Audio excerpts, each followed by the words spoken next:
നമസ്കാരം. നമസ്കാരം. 50 വർഷത്തിന് ശേഷം ഇപ്പോൾ ആലോചിക്കുമ്പോൾ അന്നത്തെ ഷൂട്ടിങ്ങൊക്കെ എങ്ങനെയായിരുന്നു? ഇതിൻ്റെ തുടക്കം ആറ്റുവാൾ ദേവീക്ഷേത്രത്തിൽ വെച്ചാണ് ഇതിൻ്റെ പൂജ ചെയ്യുന്നത്.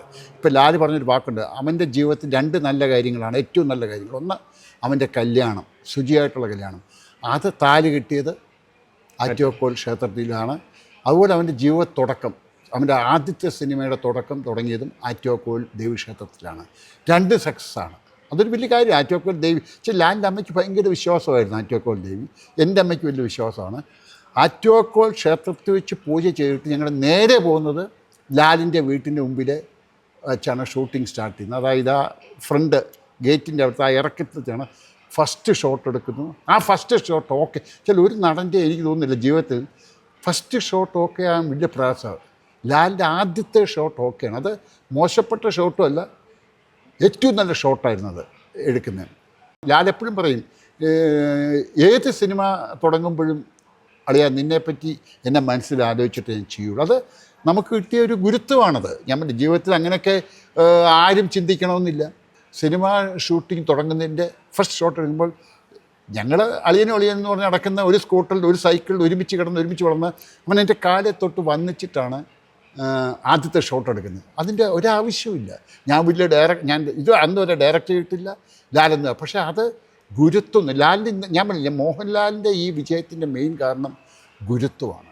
അപ്പോൾ അവിടുന്ന് തുടങ്ങിയ ലാൽ അവിടെ സൈക്കിളിൽ നിന്ന് വീഴ്ചയായിരുന്നു, അവിടുന്ന് എണീറ്റ് ലാൽ. പിന്നെ ലാൽ ഇതുവരെ വീണിട്ടില്ല, ലാൽ ഇങ്ങനെ പറന്ന് നടക്കുകയല്ലേ.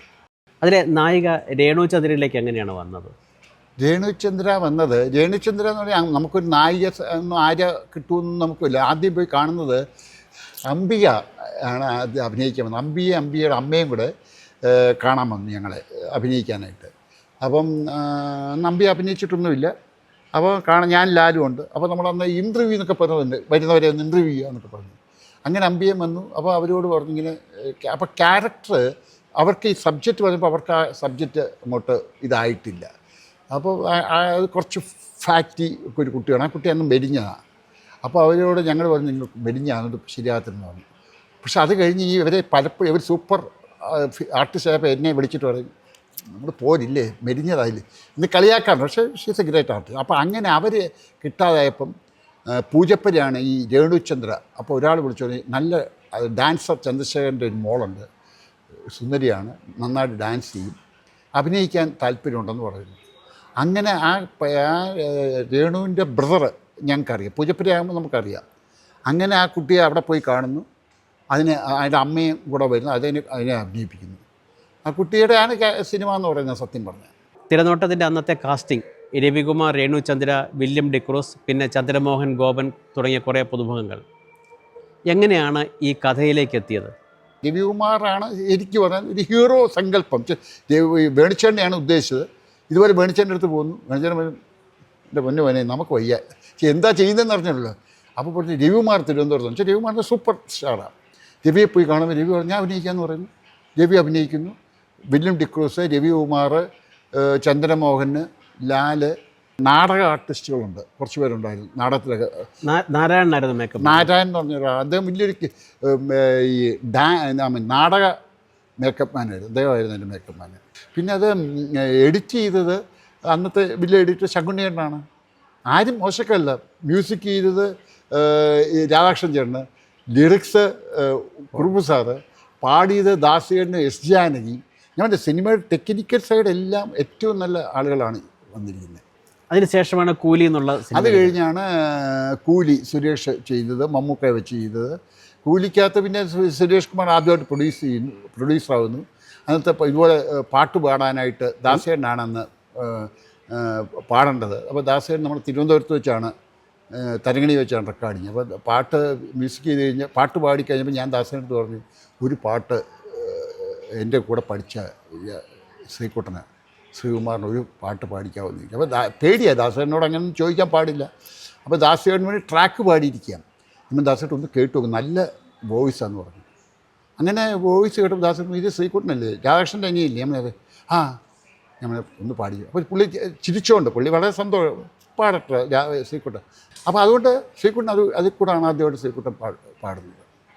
ഈ അതുപോലെയല്ലേ ഉണ്ണിമേനോൻ ഉണ്ണിമേനൻ അതേപോലെ ട്രാക്ക് പാടാനായിട്ട് ദാസേട്ടന് ട്രാക്ക് പാടാൻ തേനിയും പോയും വന്നു. ഇതേപോലെ ഞാൻ പോയി ദാസേട്ടൻ ഒരു പാട്ട് ഈ ഉണ്ണിമേനോൻ. അപ്പോൾ ഉണ്ണിമേനോട്ട് വളരെ ക്ലോസ്. ഏറ്റവും കൂടുതൽ എനിക്ക് ആ കാലത്ത് ദാസേട്ടന് ട്രാക്ക് പാടിയിരിക്കുന്ന ഉണ്ണിമേനന്. അങ്ങനെ ദാസേട്ടൻ പാട്ട് കേട്ടു, ഉണ്ണിയെ കൊണ്ട് പാടിക്കാൻ പറഞ്ഞു. ഉണ്ണിയെ കൊണ്ട് സ്ട്രെയിറ്റ് ആയിട്ട് പാടിച്ച പാട്ടാണ് തേനിമേനു. കൂലിക്ക് ശേഷം മമ്മൂട്ടിയെ വെച്ച് ഡയറക്റ്റ് ചെയ്തത് മാത്രമല്ല, മമ്മൂട്ടി വെച്ച് എനിക്ക് കൂലിയിൽ ഡയറക്റ്റ് ചെയ്യാൻ പറ്റിയെന്ന് മാത്രമല്ല, എനിക്ക് മമ്മൂക്ക ഭയങ്കര റെസ്പെക്റ്റാണ്. കൂലിയുടെ കാര്യം ജസ്റ്റ് വെച്ചാൽ സിനിമ വലിയ ഗുണമോ ഓടിയൊന്നുമില്ല. ഈ കൂലി എന്ന് പറയുന്നത് എടുക്കുമ്പം അമിതാഭ് ബച്ചൻ്റെ കൂലി എടുക്കുന്ന സമയമാണ്. AVM സ്റ്റുഡിയോയിൽ ഞങ്ങളിങ്ങനെ കൂലിയുടെ എഡിറ്റ് നടന്നുകൊണ്ടിരിക്കുക ശങ്കുണ്ണിയേട്ടൻ്റെ മുറിയിൽ.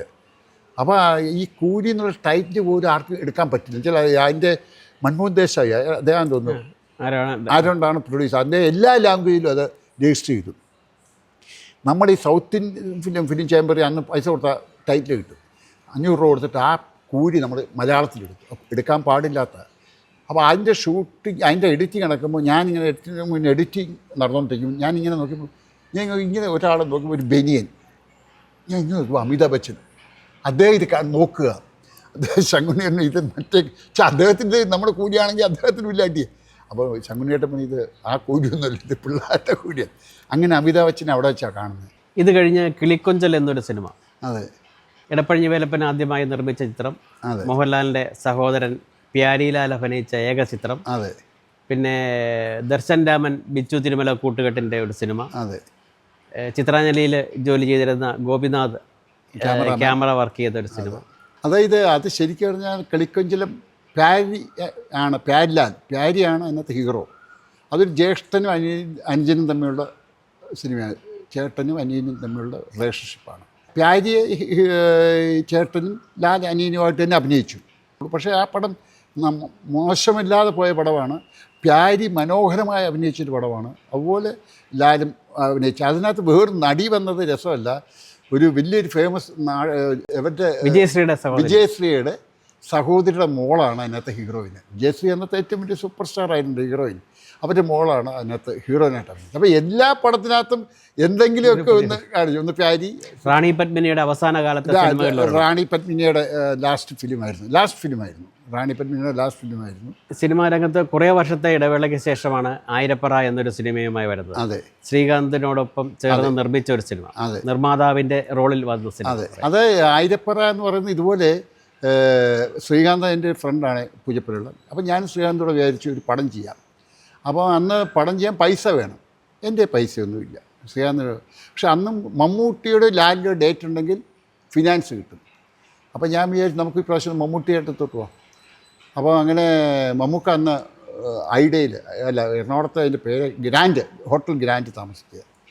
ചുമ്മാ ഞാൻ ഇതുപോലെ മമ്മൂക്ക വിളിച്ചു. മമ്മൂക്ക ഞാൻ അശോക എന്താടാ നമുക്ക് ഒരു പടം ചെയ്യണം.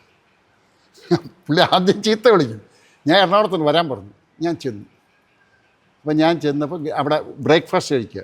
അപ്പോൾ പുള്ളി ബ്രേക്ക്ഫാസ്റ്റ് കഴിച്ചിട്ട് അവിടെ നീ വരുമെന്നൊന്നും ഞാൻ കഴിക്കാതിരിക്കാമെന്ന് ചെന്ന് ബ്രേക്ക്ഫാസ്റ്റ് കഴിച്ചപ്പോൾ ചോദിച്ചു എന്താ അശോക? ഞാൻ പറഞ്ഞു നമുക്കൊരു പടം ചെയ്താൽ കൊള്ളാമെന്നുണ്ട്. എടാ നിനക്ക് വേറെ പണിയൊന്നുമില്ല. ആരാ ഡയറക്റ്റ് ചെയ്യുന്നത്? ഞാൻ പറഞ്ഞിങ്ങനെ നമ്മുടെ വേണുനാവുള്ളൂ. നടക്കത്തില്ല. അയാൾ എന്നെ വെച്ച് പടം ഡയറക്റ്റ് ചെയ്യുന്ന പ്രശ്നമില്ല. അയാൾ എന്നെ നീ വേറെ മണ്ടത്തരം പറയാതെ. വേണു എന്നെ വെച്ച് പടം ഡയറക്റ്റ് ചെയ്യത്തില്ല. വേണു മോഹൻലാലിനെ വെച്ചല്ല പടം ചെയ്യത്തില്ല. ഞാൻ പറഞ്ഞു വേണിച്ചേട്ടൻ ഞാൻ ചെയ്യിക്കാം. അപ്പോൾ വേണിച്ചേട്ടനൊന്നും ആഗ്രഹം നമുക്ക് വെച്ചൊരു പടം ചെയ്യണമെന്ന്. ഞാൻ ഏറ്റിരിക്കുക, ഷുവറാണ്. ഞാൻ ഇല്ല. അപ്പോൾ പറഞ്ഞു നമുക്ക് വേണുനാവുള്ളിയുടെ ഏറ്റവും വലിയ ആഗ്രഹമാണ്. നിങ്ങളുടെ ഒരു ആദ്യത്തെ പടമാണ്, ഫസ്റ്റ് കോമ്പിനേഷൻ. വേണുനാവുള്ളി മമ്മൂട്ടി എന്ന് പറഞ്ഞാൽ അതൊരു വലിയ കോമ്പിനേഷൻ അല്ലേ. മമ്മൂക്ക പറഞ്ഞു ഞാൻ ഡേറ്റ് തരാം. ഈ എല്ലാവരും ചെല്ലുന്നവരൊക്കെ എനിക്ക് ഡേറ്റ് തരാമെന്ന് പറഞ്ഞു. നമ്മൾ എൻ്റെ പൈസയൊന്നുമില്ല. നിൻ്റെ പൈസ ഇല്ലെന്ന് കാര്യം എനിക്കറിയാം. അതുകൊണ്ട് നീ പൈസ തരണ്ട, പൈസ ഞാൻ മേടിച്ചോളാം. അപ്പോൾ ഇന്ന് സ്ക്രിപ്റ്റ് ആരാ? ഞാൻ വേണിച്ചേട്ടൻ്റെ സ്ക്രിപ്റ്റാണ്, നല്ല സ്ക്രിപ്റ്റാണ്, കാവാലാണ് ലൊക്കേഷൻ. അങ്ങനെ വേണിച്ചേട്ടൻ വിശ്വസിക്കും. വേണിച്ചേട്ടൻ കെട്ടിപ്പിടിക്കുക. വേണിച്ചേട്ടൻ പറഞ്ഞു മമ്മൂസ് എന്നാണ് വിളിക്കുന്നത്. മമ്മൂസ് സമ്മതിച്ചു. നമുക്ക് സംസാരിച്ചിട്ടുണ്ട്. വേണിച്ചേട്ടൻ സ്ക്രിപ്റ്റ് തീർക്കുക, തുടങ്ങാം. അങ്ങനെ അതെ. അത് കഴിഞ്ഞ് ഹോട്ടലിൽ നിന്ന് ഇങ്ങോട്ട് ഇറങ്ങാൻ നേരത്ത് ഡേറ്റൊക്കെ ഓക്കെ ആയിട്ട് ഇറങ്ങാൻ നേരത്ത് ഇനി വിളിച്ച് എടാ നീ വിചാരിക്കും നീ മോഹൻലാലിൻ്റെ ആളാന്ന് എനിക്ക് നല്ല നിശ്ചയമാണ്. ഞാൻ പറയും നമുക്കൊരു കാര്യം പറയാം, അവനെൻ്റെ ജീവനാണ് ലാല്, നമുക്ക് എൻ്റെ ചേട്ടനാണ്, നീ തുടങ്ങിക്കോടാന്ന് പറഞ്ഞു. അങ്ങനെ അപ്പോൾ പിന്നെ ഷൂട്ടിങ് കഴിയുമ്പോൾ 10 പൈസ വേണ്ടേ, 1.25 ലക്ഷം രൂപ നമ്മുടെ പ്രൊഡ്യൂസർ പാർട്ട്ണർ കയ്യിലുണ്ട്. അപ്പോൾ ഞാൻ പറഞ്ഞു നമുക്ക് പൈസയൊന്നുമില്ല ഷൂട്ടിങ്ങിന്. നേരെ ആദി മാക്കലിയെ വിളിച്ചിട്ട് പറഞ്ഞു ഇങ്ങനെ അശോകൻ്റെ പടമാണ് നടത്താൻ പറഞ്ഞു. അങ്ങനെ ഫുൾ പൈസ തന്ന് 1000 രൂപ എടുത്തു. കാവാലത്ത് വെച്ചായിരുന്നു ഷൂട്ടിങ്. മമ്മൂക്കയും ഉർവശിയും നമ്മുടെ വേണിച്ചേട്ടനും. പക്ഷേ ആ പടത്തിനൊന്നും നഷ്ടങ്ങളോ ഒന്നും വന്നില്ല. ആ പടം നന്നായിട്ട് പോയി. 1000 രൂപ. മധുസാറൊരു നല്ല റോളിൽ. മധുസാർ, അതിനകത്താണ് എനിക്ക് മധുസാറിനെ അഭിനയിപ്പിക്കാൻ പറ്റി. അതൊരു വലിയ കാര്യമില്ല. മധുസാറുമായിട്ടൊക്കെ പരിചയപ്പെടുക എന്ന് പറഞ്ഞാൽ അതിനാണ് മധുസാറുമായിട്ട് കാണുന്നതും സംസാരിക്കുന്നത്. അത് കഴിഞ്ഞിട്ട് കുറച്ച് വർഷത്തിന് ശേഷമാണ്. അത് കഴിഞ്ഞ് ഒരു ദിവസം ദുബായിലൊരു പ്രോഗ്രാമിന് ലാലിനെ ആദരിക്കുന്ന പ്രോഗ്രാമിന് എന്നെയും പ്രിയനെയും വിളിച്ചു. ഫംഗ്ഷന് സ്റ്റേജിൽ കയറുന്നു. അപ്പോൾ ജനം അങ്ങ് ലക്ഷക്കണക്കിന് ജനം ദുബായിൽ. അപ്പോൾ ഓരോരുത്തർ പ്രസംഗിച്ചു. അപ്പോൾ ഞാനും പ്രസംഗിക്കാൻ വന്നു. ഞാൻ പറഞ്ഞത് അവിടെ നിന്ന് ഓരോ വിളിച്ചു പറഞ്ഞു അശോക് കുമാറും മോഹൻലാൽ പ്രിയദർശൻ പടം വേണം. പ്രിയനോട്ട് കുറേ നാളെ പടം ചെയ്യാതിരിക്കുക. ഞാൻ പറഞ്ഞു ഞാൻ ഇപ്പോൾ പറയുന്നു മോഹൻലാലിനെ വെച്ച് ഞാൻ പ്രൊഡ്യൂസ് ചെയ്ത് പ്രിയൻ ഡയറക്റ്റ് ചെയ്യാൻ പോകുന്ന പടമാണ്, ഉടൻ ഷൂട്ടിംഗ് തുടങ്ങുന്നൊക്കെ പറഞ്ഞിട്ട് തിരിച്ച് നമ്മൾ ലാല് നിന്നോട് ആര് പറഞ്ഞിട്ടാ ഞാൻ അഭിനയിക്കുന്നതെന്ന്. ഞാൻ അഭിനയിച്ചേ ചുമ്മാ അടിച്ചിരുന്നു. അങ്ങനെ സംഭവിച്ചതാണ് അറബിയൊട്ടവും മാധവൻ നായർ. മൊത്തത്തിൽ സിനിമകളുടെ എണ്ണം കുറവാണെങ്കിലും ചെയ്തിട്ടുള്ള ഒരു സിനിമയും മോശമല്ല. എല്ലാവരെയും വെച്ച് ചെയ്യാം. പക്ഷേ എന്നാലും ഇപ്പോഴും ബേസ് എന്ന് പറയുന്നത് തിരനോട്ടമാണ്. നാച്ചുറലി വെച്ചാൽ അത് മോഹൻലാലായതുകൊണ്ടാണ്. ഈ 50 പൈസ ടിക്കറ്റിൽ പാങ്ങോട് ഒരു ഗാരിസൺ തിയേറ്ററിൽ പോയി ഞാനും എന്നോട് എന്നും സിനിമ കാണും. 50 പൈസയേ ഉള്ളൂ ഹിന്ദി പടങ്ങൾ.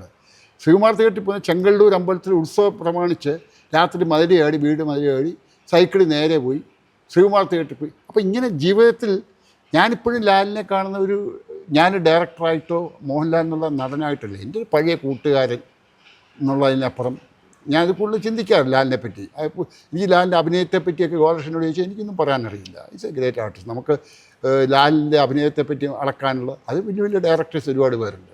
പക്ഷേ എൻ്റെ കൂട്ടുകാരൻ എന്ന് പറഞ്ഞാൽ എൻ്റെ ഏറ്റവും വലിയ കൂട്ടുകാരൻ, എൻ്റെ ഏറ്റവും വലിയ സുഹൃത്ത് ലാലാണ്. അതിനപ്പുറം എനിക്ക് വേണം. എൻ്റെ ഏറ്റവും നല്ല സമയത്തും എൻ്റെ ഏറ്റവും മോശപ്പെട്ട സമയത്തും എൻ്റെ കൂടെ നിന്നത് ലാല് മാത്രമേ ഉള്ളായിരുന്നു.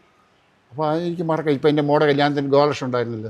അയാളുടെ അമ്മ ലാലിൻ്റെ അമ്മയ്ക്ക് ഒട്ടും സീരിയസ് ആയിട്ടിരിക്കുമ്പോഴാണ് ലാല് ഗുരുവായൂർ വരികയും കല്യാണം മുഴുവൻ അറ്റൻഡ് ചെയ്യുകയും തിരിച്ചു പോവുകയൊക്കെ ചെയ്തപ്പോൾ അപ്പോൾ ഞാൻ പറഞ്ഞു അങ്ങനെ ഒരു വലിയൊരു ബന്ധം എനിക്ക് ലാലുമായിട്ടുണ്ട്. അതിൻ്റെ കാരണം തിരുനോട്ടം മാത്രമാണല്ലേ. പിന്നെ കൂടെ പഠിച്ചു എന്നുള്ള ഒരു ഭാഗ്യം. ക്ലാസ്സിൽ ഒരുമിച്ച് പഠിക്കുമായിരുന്നു, നന്നായിട്ട് വരയ്ക്കുമായിരുന്നു, പാടുമായിരുന്നു, ക്രിക്കറ്റ് കളിക്കുമായിരുന്നു, ഫുട്ബോൾ കളിക്കും. അപ്പോൾ ഇയാളൊരു സകലകല വല്ലഭനായിരുന്നു. അല്ലാതെ ചുമ്മാ അഭിനയിക്കാനായിട്ട് വന്നതല്ല മോഹൻലാൽ. ഈ ഫാൽക്ക അവാർഡൊക്കെ ചുമ്മാ കൊടുത്ത അവാർഡൊന്നും അല്ല, അത് അയാൾക്ക് കിട്ടേണ്ടത് അവാർഡാണ്. അതിനകത്ത് സംശയമൊന്നുമില്ല. അപ്പം ഇപ്പം തിരനോട്ടം റിലീസ് ചെയ്തിട്ട് 48 വർഷം കഴിഞ്ഞു. നമുക്കതിൻ്റെ 50-ാം വർഷം ഗംഭീരമാക്കണ്ടേ? പിന്നെ 50-ാം വർഷം നമ്മൾ ഗോൾഷൻ ഓർക്കുന്നുണ്ടെന്നുണ്ട്. 25-ാം വർഷം ഗോൾഷന് നിങ്ങളുടെ അങ്ങനെയാണ് നടത്തിയത് തിരുവനന്തപുരത്ത് വെച്ച്. പിന്നെ നമ്മളൊരു 40-ാം വർഷം ദുബായിൽ, അത് 30-ാം വർഷം ദുബായ് ചെയ്തു. അപ്പോൾ എൻ്റെ ഒരു ഭാഗ്യം അന്നും ചിലപ്പോൾ ഒരു തിരുനോട്ടം എന്നുള്ളൊരു വാക്ക് അവിടെ വന്നെന്നിരിക്കും.